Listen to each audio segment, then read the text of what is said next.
In contrast with the record number of firings during President Trump's first term, we're seeing President Trump instead reassign officials into new roles. In his post announcing her departure from the Homeland Security Department, President Trump said Kristi Noem will be, quote, moving to be special envoy for the Shield of the Americas, our new security initiative in the Western Hemisphere. Since taking office for the second time, the president has shifted the role of former National Security Advisor Mike Waltz, nominating him to be U.S. ambassador to the UN. President Trump also reassigned former Border Patrol Commander Greg Bovino to be back to being the chief of the El Centro border sector. CBS News Executive Director of White House and Politics Fin Gómez joins us now. So what more can you tell us about the events that led to Noem's demotion?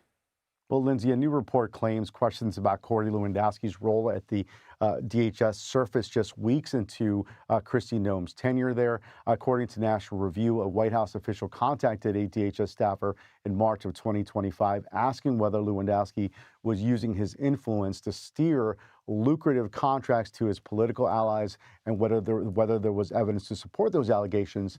The outlet also reports that some lawmakers and government contractors have long suspected Lewandowski and his allies could be benefiting financially from DHS contracts. We have reached out to those parties to try to confirm that story. We've also been reporting about that contentious conversation this week between the president and Lewandowski, his 2016 campaign manager turned chief advisor to Noem, of course. According to White House sources familiar with the conversation, it was an acrimonious exchange between the two over Noem's Hill testimony and specifically that whopping $220 million ad campaign by DHS that largely featured Noem.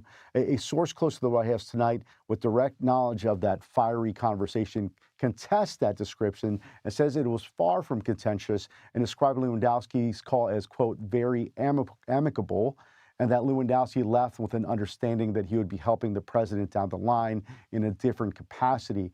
The source did blame White House insiders for that description. Inside the White House, they pushed back on that description. This back and forth, Lindsay, is reminiscent of that sort of Game of Thrones vibe, if you recall, from that first Trump White House term, when he had different factions competing with each other, which has really been rare this time around. Lindsay? Let's talk about this time around because President Trump has preferred to shuffle people rather than fire. Why is that?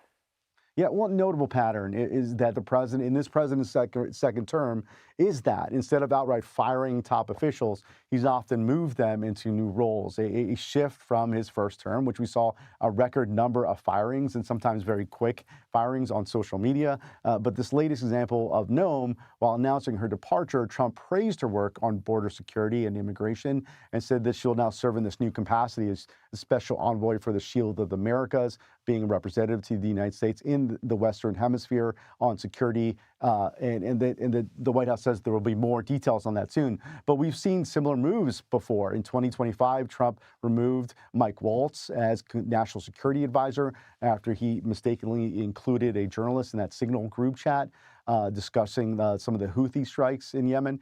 Trump then nominated Waltz to be UN ambassador. And on the immigration enforcement, Border Patrol Commander Greg Bovino was reassigned from Minnesota back to the El Centro sector in California as the administration reshuffled leadership during some of those missteps in their crackdown in the Twin Cities. Lindsay? Finn, real quick, I know we don't know anything about this position because it has never existed before, the special envoy for the Shield of the Americas. Do we know if it's going to be a taxpayer-funded position? We don't know the specific details. We do know that it will be representing the U.S. government. So the assumption, and that is all that we know now, is that it will be in some form financed by the federal government.